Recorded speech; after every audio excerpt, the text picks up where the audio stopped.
ಎಲ್ಲರಿಗೂ ನಮಸ್ಕಾರ. ನನ್ನ ಹೆಸರು ಛಾಯಾ ಅಂತ. ಅಸೋಸಿಯೇಟ್ ಪ್ರೊಫೆಸರ್ ಆಗಿ KLE ಸೊಸೈಟಿಯ ಬಸವಪ್ರಭು ಕೋರೆ ಆರ್ಟ್ಸ್ ಸೈನ್ಸ್ ಕಾಮರ್ಸ್ ಕಾಲೇಜಲ್ಲಿ ಚಿಕ್ಕೋಡಿನಲ್ಲಿ ಕೆಲಸ ಮಾಡ್ತಾಯಿದ್ದೀನಿ. ಇವತ್ತು ವಿಡಿಯೋ ನಾನು ಮಾಡ್ತಾ ಇರೋವಂಥದ್ದು ಕೆಮಿಸ್ಟ್ರಿ ಸಂಬಂಧಪಟ್ಟಿತ್ತು. ಸೆಕೆಂಡ್ ಸೆಮ್ಮಲ್ಲಿ SCP ಇರುವಂಥದ್ದು ಯೂನಿಟ್ 1ಅಲ್ಲಿ ಬರುತ್ತೆ, chemical bonding and molecular structure ಅಂತ. ಅದ್ರ ಬಗ್ಗೆ ವಿಡಿಯೋಸ್ ಮಾಡ್ತಾಯಿದ್ದೀನಿ.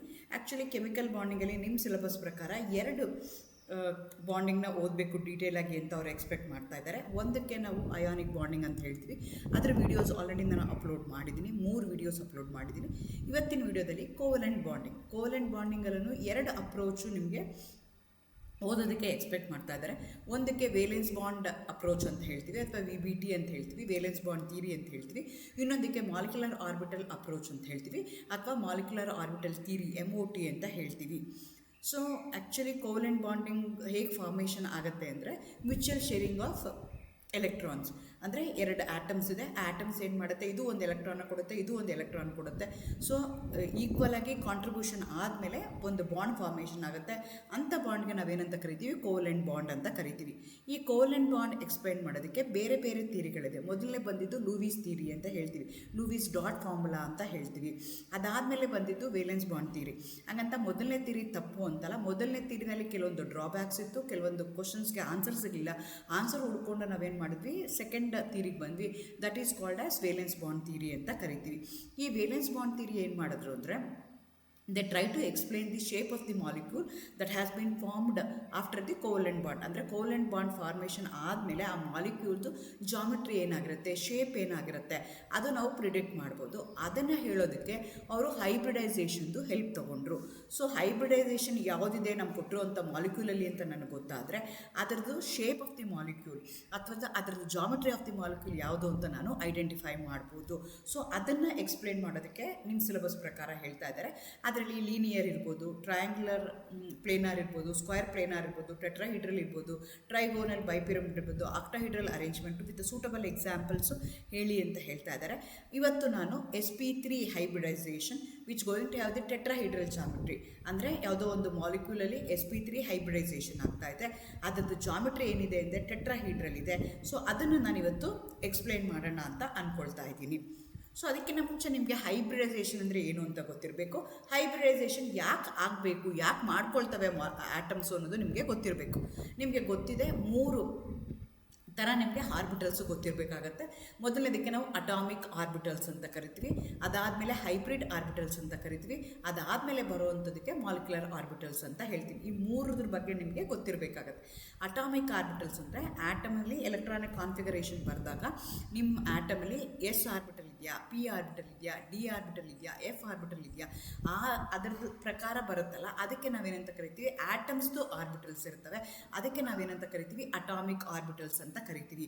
ನೀವು ಈಗ S ಆರ್ಬಿಟಲ್ನ ತೊಗೊಂಡ್ರೆ ಅವು ಸ್ಪೆರಿಕಲ್ ಶೇಪ್ ಇರುತ್ತೆ, P ಆರ್ಬಿಟಲ್ನ ತೊಗೊಂಡ್ರೆ ಡಂಬಲ್ ಶೇಪ್ ಇರುತ್ತೆ, it is oriented in 3 different direction. ಅದೇ ಥರ D ಆರ್ಬಿಟಲ್ ತೊಗೊಂಡ್ರೆ ಡಂಬಲ್ ಶೇಪ್ ಇರುತ್ತೆ, which will be oriented in 5 different directions ಇರುತ್ತೆ. ಇದಕ್ಕೆಲ್ಲದಕ್ಕೂ ನಾವೇನಂತ ಕರಿತೀವಿ ಅಂತಂದರೆ ಅಟಾಮಿಕ್ ಆರ್ಬಿಟಲ್ಸ್ ಅಂತ ಕರಿತೀವಿ. ಆರ್ಬಿಟಲ್ಸ್ ಪರ್ಟೈನ್ ಟು ಆಟಮ್ ಇದೆ, ಅದಕ್ಕೆ ಅಟಾಮಿಕ್ ಆರ್ಬಿಟಲ್ಸ್ ಅಂತ ಹೇಳ್ತೀವಿ. ಈ ಅಟಾಮಿಕ್ ಆರ್ಬಿಟಲ್ಸು ಕೆಲವೊಂದು ಸಲ ಏನಾಗ್ತವೆ ಅಂದರೆ before forming the molecular orbitals. ಅಂದರೆ ಮಾಲಿಕ್ಯುಲರ್ ಆರ್ಬಿಟಲ್ಸ್ ಅಂದ್ರೇನು, orbitals of the molecules formation ಆದಮೇಲೆ ಬರುತ್ತಲ್ಲ ಆರ್ಬಿಟಲು, ಅದಕ್ಕೆ ನಾವು ಮಾಲಿಕ್ಯುಲರ್ ಆರ್ಬಿಟಲ್ ಅಂತ ಹೇಳ್ತೀವಿ.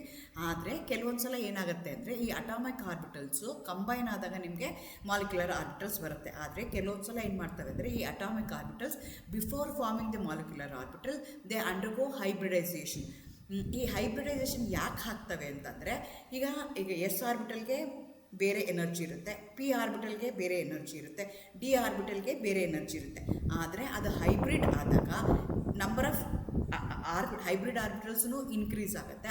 All of them they going to have same energy and because of that they undergo hybridisation. ಹಂಗಂತ ಎಲ್ಲ ಕೇಸಸಲ್ಲೂ ಆಗುತ್ತಾ ಇಲ್ಲ. ಇಫ್ ದಟ್ ಪರ್ಟಿಕ್ಯುಲರ್ ಆಟಮ್ ಅದು ಏನಾದರೂ ಒಪ್ಕೊಂಡ್ರೆ ಮಾಡ್ತೀವಿ ಅಂತ ಅಂದರೆ ಮಾತ್ರ ಆ ಥರ ನಿಮಗೆ ಬರುತ್ತೆ. ಆ ಪ್ರೋಸೆಸ್ಗೆ ನಾವೇನಂತ ಕರಿತೀವಿ ಅಂದರೆ ಹೈಬ್ರಿಡೈಸೇಷನ್ ಅಂತ ಕರಿತೀವಿ. ಅಂದರೆ ಏನಾಗುತ್ತೆ, ಅಟಾಮಿಕ್ ಆರ್ಬಿಟಲ್ಸ್ ಏನಾಗುತ್ತೆ, ಮಿಕ್ಸ್ ಆಗಿಬಿಟ್ಟು ಏನಾಗುತ್ತೆ, ಹೈಬ್ರಿಡ್ ಆರ್ಬಿಟಲ್ಸ್ ಕೊಡುತ್ತೆ. ಈ ಹೈಬ್ರಿಡ್ ಆರ್ಬಿಟಲ್ಸ್ ಏನು ಮಾಡುತ್ತೆ, that leads to molecular orbital. ಈ ಎಂಟೈರ್ ಪ್ರೋಸೆಸ್ಗೆ ನಾವೇನಂತ ಕರಿತೀವಿ ಅಂದರೆ ಹೈಬ್ರಿಡೈಸೇಷನ್ ಅಂದರೆ ಅಟಾಮಿಕ್ ಆರ್ಬಿಟಲ್ಸ್ ಏನಾಗ್ತವೆ, ಕಂಬೈನ್ ಆಗ್ತವೆ, ಓವರ್ಲ್ಯಾಪ್ ಆಗ್ತವೆ according to valence bond theory ನಾವೀಗ ಹೇಳ್ತಾ ಇರೋಂಥದ್ದು, valence bond approach. So again ನಮಗೆ ಅಪ್ರೋಚ್ ಮಾಡಿದಾಗ ಆ ಓವರ್ಲ್ಯಾಪ್ ಆದಾಗ ಅದು sideways overlap, head on collision ಆಗ್ಬೋದು, ಸೈಡ್ ವೇಸ್ ಓವರ್ಲ್ಯಾಪಿಂಗ್ ಆಗ್ಬೋದು. ಹೆಡ್ ಆನ್ ಕೊಲ್ಯೂಷನ್ ಆಯಿತು ಅಂದರೆ ಸಿಗ್ಮಾ ಬಾಂಡ್ ಬರುತ್ತೆ, ಸೈಡ್ ವೇಸ್ ಇದಾಯಿತು ಅಂದರೆ ಪೈ ಬಾಂಡ್ ಬರುತ್ತೆ. ಆ ರೀತಿಯಾಗಿ ನಿಮಗೆ ಬರುತ್ತೆ. ಅದಕ್ಕೆ ನಾವೇನಂತ ಕರಿತೀವಿ, ಹೈಬ್ರಿಡೈಸೇಷನ್ ಅಂತ ಕರಿತೀವಿ. Mixing up of atomic orbitals, mix ಆಗ್ತವೆ atomic orbitals, molecular orbital formation ಆಗುತ್ತೆ. ಆ ಪ್ರೋಸೆಸ್ಗೆ ನಾವೇನಂತ ಕರಿತೀವಿ, ಹೈಬ್ರಿಡೈಸೇಷನ್ ಅಂತ ಕರಿತೀವಿ. ಆದರೆ ಕೆಲವೊಂದ್ಸಲ ಈ ಅಟಾಮಿಕ್ ಆರ್ಬಿಟಲ್ಸ್ ಏನು ಮಾಡ್ತವೆ ಅಂದರೆ they undergo hybridisation before forming the molecular orbital. So ಅದು ಹೇಗೆ ಕಂಬೈನ್ ಆಗುತ್ತೆ ಅಂತ ತಿಳ್ಕೊಳ್ಳೋದಕ್ಕೆ ನಾವೇನಂತ ಕರಿತೀವಿ, ಹೈಬ್ರಿಡೈಸೇಷನ್ ಅಂತ ಕರಿತೀವಿ. ನಾನು ಮುಂಚೆನೇ ಹೇಳ್ದಂಗೆ ಅಟಾಮಿಕ್ ಆರ್ಬಿಟಲ್ಸು ಎಸ್ ಆರ್ಬಿಟಲ್ಗೆ ಸ್ಪೆರಿಕಲ್ ಶೇಪ್ ಇರುತ್ತೆ, ಪಿ ಆರ್ಬಿಟಲ್ದು ಡಂಬಲ್ ಶೇಪ್ ಇರುತ್ತೆ. It is oriented in 3 different directions ಇರುತ್ತೆ. ಅದೇ ಥರ ಡಿ ಆರ್ಬಿಟಲ್ ಇದೆ, ಇಟ್ ಈಸ್ ಕಾಂಪ್ಲಿಕೇಟೆಡ್ ಇದೆ, 3 ಡೈಮೆನ್ಷನಲ್ ಪಿಕ್ಚರ್ ಇದೆ. It is oriented in 5 different directions ಇರುತ್ತೆ. ಪಿ ಆದರೆ P X, P Y, P Z ಅಂತ ಹೇಳ್ತೀವಿ. ಡಿ ಆರ್ಬಿಟಲ್ ಆದರೆ D X Y, D Z X, D Y Z, D X ಸ್ಕ್ವೈರ್ಡ್, Y ಸ್ಕ್ವೈರ್ಡ್, D Z ಸ್ಕ್ವೈರ್ಡ್ ಅಂತ ಹೇಳ್ತೀವಿ. ಈ ರೀತಿಯಾಗಿ ಇದು this is the shape of the atomic orbitals. ನಿಮಗೆ ಇಲ್ಲಿ ನೋಡ್ತಾ ಇರೋಂಗೆ ಎಸ್ ಆರ್ಬಿಟಲ್ಗೆ ಬೇರೆ ಶೇಪ್ ಇದೆ, ಪಿ ಆರ್ಬಿಟಲ್ಗೆ ಬೇರೆ ಶೇಪ್ ಇದೆ, ಡಿ ಆರ್ಬಿಟಲ್ಗೆ ಬೇರೆ ಶೇಪ್ ಇದೆ. ಆದರೆ when you consider the hybrid orbitals ಎಷ್ಟಿರ್ತವೋ ಅದೆಲ್ಲನೂ ಶೇಪ್ ಒಂದೇ ಇರುತ್ತೆ, ಎನರ್ಜಿ ಒಂದೇ ಇರುತ್ತೆ. ಹಾಗಾಗಿ ಈಸಿ ಆಗುತ್ತೆ ಬಾಂಡ್ ಫಾರ್ಮೇಷನ್ಗೆ ಅಂತ those atoms they undergo hybridisation.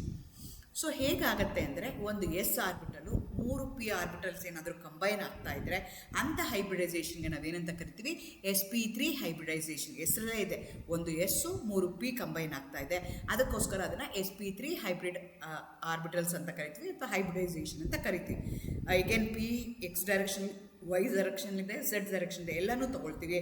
ಇಲ್ಲಿ ಕೆಳಗಡೆ ತೋರಿಸಿದ್ದೀನಲ್ಲ ಆ ರೀತಿಯಾಗಿ ಹೈಬ್ರಿಡ್ ಆರ್ಬಿಟಲ್ದು ಶೇಪ್ ಇರುತ್ತೆ. ಎಸ್ ಆರ್ಬಿಟಲ್ದು ಬೇರೆ ಶೇಪ್ ಇದೆ, ಎಸ್ ಆರ್ಬಿಟಲ್ಗೆ ಬೇರೆ ಎನರ್ಜಿ ಇದೆ, ಪಿ ಆರ್ಬಿಟಲ್ಗೆ ಬೇರೆ ಶೇಪ್ ಇದೆ, ಬೇರೆ ಎನರ್ಜಿ ಇದೆ. ಆದರೆ ಅವೆರಡೂ ಕಂಬೈನ್ ಆದಾಗ ನನಗೆ ಹೈಬ್ರಿಡ್ ಆರ್ಬಿಟಲ್ ಬರುತ್ತೆ. ಹೈಬ್ರಿಡ್ ಆರ್ಬಿಟಲ್ ಎಷ್ಟು ಬರುತ್ತೆ, ಎಷ್ಟು ಅಟಾಮಿಕ್ ಆರ್ಬಿಟಲ್ಸ್ ಕಂಬೈನ್ ಆಗಿರುತ್ತಲ್ಲ ಅಷ್ಟು ಹೈಬ್ರಿಡ್ ಆರ್ಬಿಟಲ್ಸ್ ಬರುತ್ತೆ. ಎಷ್ಟು ಅಟಾಮಿಕ್ ಆರ್ಬಿಟಲ್ಸ್ ಕಂಬೈನ್ ಆಗ್ತದೆ, ಒಂದು ಎಸ್ಸು 3 ಪಿ, ಒಟ್ಟು 4 ಅಟಾಮಿಕ್ ಆರ್ಬಿಟಲ್ಸ್ ಕಂಬೈನ್ ಆಗ್ತಾ ಇದೆ. ಹಾಗಾಗಿ ನನಗೆ ಹೈಬ್ರಿಡ್ ಆರ್ಬಿಟಲ್ಸು 4 ಬರುತ್ತೆ. ಆದರೆ ಡಿಫ್ರೆನ್ಸ್ ಏನು ಅಂದರೆ 4ರದ್ದು ಶೇಪ್ ಒಂದೇ ಇರುತ್ತೆ, ಎನರ್ಜಿ ಒಂದೇ ಇರುತ್ತೆ. ಆದರೆ ಅಟಾಮಿಕ್ ಆರ್ಬಿಟಲ್ಸ್ದು ಶೇಪ್ ಬೇರೆ ಇದೆ, ಎನರ್ಜಿ ಬೇರೆ ಇದೆ. ಆದರೆ ಹೈಬ್ರಿಡ್ ಆರ್ಬಿಟಲ್ಸ್ದು 4ರದ್ದು ಶೇಪ್ ಒಂದೇ ಇದೆ, ಜೊತೆಗೆ ಎನರ್ಜಿನೂ ಸೇಮ್ ಇರುತ್ತೆ. ಸೊ ಈ ಹೈಬ್ರಿಡ್ ಆರ್ಬಿಟಲ್ಸ್ಗೆ ಏನು ಮಾಡ್ತವೆ ಅಂದರೆ they going to overlap with atomic orbitals, ಅಥವಾ ಹೈಬ್ರಿಡ್ ಆರ್ಬಿಟಲ್ ಜೊತೆನೂ ಕಂಬೈನ್ ಆಗ್ಬೋದು. ಅಟಾಮಿಕ್ ಆರ್ಬಿಟಲ್ ಜೊತೆಗೆ ಓವರ್ಲ್ಯಾಪ್ ಆಗ್ತವೆ. ಎಗೇನ್ ಸೈಡ್ ವೇಸ್ ಓವರ್ಲ್ಯಾಪಿಂಗ್ ಆಗ್ಬೋದು, ಹೆಡ್ ಆನ್ ಓವರ್ಲ್ಯಾಪಿಂಗ್ ಆಗ್ಬೋದು. That leads to sigma or pi bond formation ಆಗುತ್ತೆ.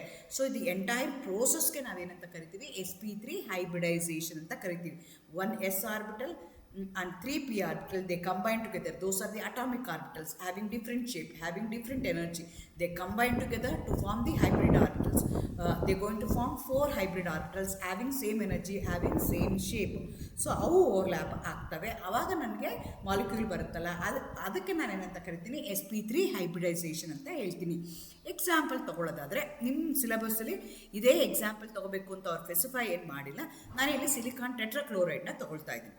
ನನಗೆ ಸಿಲಿಕಾನು ಸೆಂಟ್ರಲ್ ಆಟಮ್ ಇದೆ, ಅದು ಸುತ್ತ 4 ಕ್ಲೋರಿನ್ ಆಟಮ್ಗಳು ಇದೆ.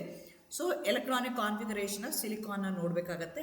ಸೊ ಸಿಲಿಕಾನ್ ಅಂತಂದರೆ ಅದು ಕಾರ್ಬನ್ ಫ್ಯಾಮಿಲಿಗೆ ಸೇರುತ್ತೆ. ಹಾಗಾಗಿ ಔಟರ್ ಮೋಸ್ಟ್ ಶೆಲ್ಲಲ್ಲಿ 4 ಎಲೆಕ್ಟ್ರಾನ್ಸ್ ಇರುತ್ತೆ. ವೇಲೆನ್ಸ್ ಎಷ್ಟಿರುತ್ತೆ ಅಂದರೆ 4 ವೇಲೆನ್ಸ್ ಎಲೆಕ್ಟ್ರಾನ್ಸ್ ಇರುತ್ತೆ. ಔಟರ್ ಮೋಸ್ಟ್ ಶೆಲ್ಲಲ್ಲಿ ಇರುವಂಥ ಎಲೆಕ್ಟ್ರಾನ್ಸ್ಗೆ ನಾವೇನಂತ ಕರಿತೀವಿ, ವೇಲೆನ್ಸ್ ಶೆಲ್ ಅಂತ ಕರಿತೀವಿ. ಆ ಎಲೆಕ್ಟ್ರಾನ್ಸ್ಗೆ ವೇಲೆನ್ಸ್ ಎಲೆಕ್ಟ್ರಾನ್ಸ್ ಅಂತ ಕರಿತೀವಿ. ಸೊ ಸಿಲಿಕಾನು ಗ್ರೌಂಡ್ ಸ್ಟೇಟಲ್ಲಿ ಏನಾಗುತ್ತೆ ಅಂದರೆ 1s2, 2s2, 2p6, 3s2, 3p2 ಇರುತ್ತೆ ಎಲೆಕ್ಟ್ರಾನಿಕ್ ಕಾನ್ಫಿಗರೇಷನ್. ಸೊ ನಿಮಗೆ ಎಲೆಕ್ಟ್ರಾನಿಕ್ ಕಾನ್ಫಿಗರೇಷನ್ ಬರೆಯೋದು ಆಲ್ರೆಡಿ ಗೊತ್ತಿರುತ್ತೆ, ನೀವು ಪಿರಿಯಾಡಿಕ್ ಪ್ರಾಪರ್ಟೀಸ್ನ ಓದಿದ್ದೀರಾ. ಸೊ ನಿಮಗೆ S orbital can have maximum 2 electron, whereas P orbital can have maximum 6 electrons ಅಂತ ನಿಮ್ಗೆ ಗೊತ್ತಿರುತ್ತೆ. ಎಷ್ಟು ಅದು ಎಲೆಕ್ಟ್ರಾನಿಕ್ ಕಾನ್ಫಿಗರೇಷನ್ ಅದರದ್ದು ಅಟಾಮಿಕ್ ನಂಬರ್ ಏನಿದೆಯಲ್ಲ ಅಕಾರ್ಡಿಂಗ್ಲಿ ನೀವೇನು ಮಾಡ್ತೀರಾ, ಅರೇಂಜ್ ಮಾಡ್ಕೊಳ್ತಾ ಹೋಗ್ತೀರಾ. ಅದೇನಾಗುತ್ತೆ ಅಂದರೆ ಅದು ಗ್ರೌಂಡ್ ಸ್ಟೇಟಲ್ಲಿ ಆ ಥರ ಇರುತ್ತೆ. ಎಕ್ಸೈಟೆಡ್ ಸ್ಟೇಟಲ್ಲಿ ಏನಾಗುತ್ತೆ ಅಂದರೆ 3s ಮತ್ತು 3pಗೆ ಎನರ್ಜಿ ತುಂಬ ಕಡಿಮೆ ಇರುತ್ತೆ. ಹಾಗಾಗಿ ಏನಾಗುತ್ತೆ, one of the 3s orbital ಇರುವಂಥ electron it will move to 3p orbital. So ಆವಾಗ ನನಗೇನಾಗುತ್ತೆ, 3s ಅಲ್ಲಿ 1 ಎಲೆಕ್ಟ್ರಾನ್ ಉಳ್ಕೊತು, ಒಂದೊಂದು ಪಿನಲ್ಲೂ ಒಂದೊಂದು ಎಲೆಕ್ಟ್ರಾನ್ ಉಳ್ಕೊಳ್ತು. ಸೊ ಔಟರ್ ಮೋಸ್ಟ್ ಶೆಲ್ಲಲ್ಲಿ ಎಷ್ಟು ಎಲೆಕ್ಟ್ರಾನ್ಸ್ ಇದೆ? 4 ಎಲೆಕ್ಟ್ರಾನ್ಸ್ ಇದೆ.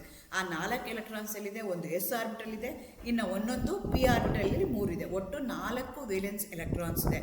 ಸೊ ಒಂದು S orbital, 3 P orbital. S ಆರ್ಬಿಟಲ್ದು ಬೇರೆ ಶೇಪ್ ಇತ್ತು, ಪಿ ಆರ್ಬಿಟಲ್ದು ಬೇರೆ ಶೇಪ್ ಇತ್ತು, ಎಲ್ಲದರಲ್ಲೂ ಒಂದೊಂದು ಎಲೆಕ್ಟ್ರಾನ್ ಇದೆ.